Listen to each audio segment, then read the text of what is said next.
দেখেন বন্ধুরা, আমরা আছি ইন্ডিয়া। এই যে এটা হলো ইন্ডিয়া। ইন্ডিয়ার পিলার নম্বর কত? 138। সীমানা পিলার 138 ইন্ডিয়া। তার মানে আমরা এখন আছি ইন্ডিয়াতে। এটা হলো একটা করিডোর, এপারে বাংলাদেশ, এটা বাংলাদেশ, আর আমরা হাঁটতেছি এখন ইন্ডিয়া হয়ে। আমরা হাঁটছি ইন্ডিয়ার ভিতর দিয়ে।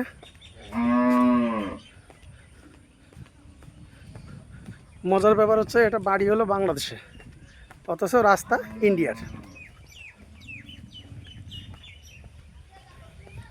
আমি এখন ইন্ডিয়ার ভিতর দিয়ে হাঁটতেছি। কি মজার ব্যাপার, এখানে বাড়ি বাংলাদেশের, রাস্তা ইন্ডিয়ার।